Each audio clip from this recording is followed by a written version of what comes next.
എന്തൊരു ചൂടാപ്പാ, എന്താ രാവിയാണേ. ഫാൻ എന്താ കറക്കം മാത്രമേ ഉള്ളൂ, കാറ്റൊന്നുമില്ലേ?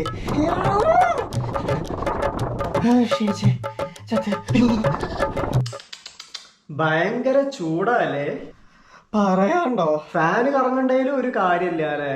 എവിടുന്ന് വിശറിയുന്ന പോലും ചൂട് കാറ്റാ വരുന്നേ. അപ്പൊ ഫാനും കൂടെ നിന്നുള്ള അവസ്ഥയോ? അതിന് ഫാൻ ഉണ്ടല്ലോ. പക്ഷെ ഞാനില്ലാലോ. Tata bye. അയ്യോ, ഇതെന്ത് കഷ്ടം നോക്കണേ. ഹലോ. ഹലോ. അതെ, ഇവിടെ കറണ്ട് ഇല്ല. സെയിം പിച്ച് ഓടിയില്ല. നിങ്ങൾ എന്ത് പണിയാ കാണിക്കുന്നത്? പകല് ഇടക്കിടക്ക് കറണ്ട് പോണത് സഹിക്കാം, പക്ഷെ ഈ രാത്രി ഇങ്ങനെ ആയാലോ? അപവാദം പറയരുത്. പകല് ഇടക്കിടക്കൊന്നും കറണ്ട് കട്ടില്ല. ഓരോ അരമണിക്കൂർ കൂടുമ്പോഴും 10 മിനിറ്റ് വീതം മാത്രല്ലേ പോണുള്ളൂ. ശരി, അതായിക്കോട്ടെ. പക്ഷെ ഇതിപ്പോ ഈ രാത്രി അതും ചൂടത്ത് മനുഷ്യന്റെ ഉറക്കം കളയാനായിട്ട് ഇതിനിപ്പോ ഇനി എന്താ പരിഹാരം? നിങ്ങള് ബേജാറാവല്ലേ, കറണ്ട് ഇപ്പൊ വരും. താങ്ക്സ്. കുറച്ച് കഴിഞ്ഞാ വീണ്ടും പോവും. ഇത് പോവാതിരിക്കാൻ വല്ല വഴിയുണ്ടോ? ശരി, എന്നാ കറണ്ട് പോവില്ല. മതി, അത് മതി. പക്ഷെ വോൾട്ടേജ് ലേശം കമ്മിയായിരിക്കും. Okay bye. അത് കുഴപ്പമില്ല, അഡ്ജസ്റ്റ് ചെയ്യാ. പിന്നെ എന്തിനാ കറണ്ട്? Hello hello hello. നീ ജന്മത്ത് വിളിച്ചാ കിട്ടൂല.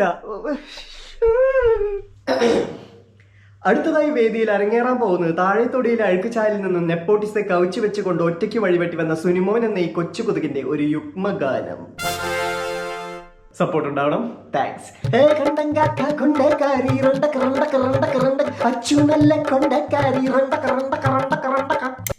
അല്ലേലെ പൊളിഞ്ഞു നിക്കാണ്.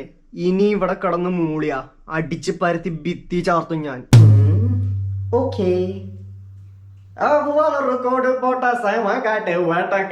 അതെങ്ങനെയുണ്ട്? കാതൽ പൂച്ചാണ്ടി, റാവിൽ മുനിയാണ്ടി.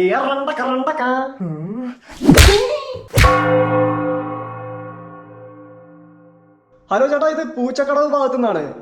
പറഞ്ഞോളൂ. ഹലോ ചേട്ടാ, ഇവിടെ കറണ്ട് ഉണ്ടല്ലോ. അങ്ങനെ വരാൻ വഴിയില്ലാലോ. ഇപ്പൊ ഒന്ന് നോക്കിയേ. ഇപ്പൊ പോയിട്ടോ. അതാണ്. എന്താ ഇവിടെ ഒരു ചെറിയ ടെക്നിക്കൽ ഗ്ലിച്ചാ.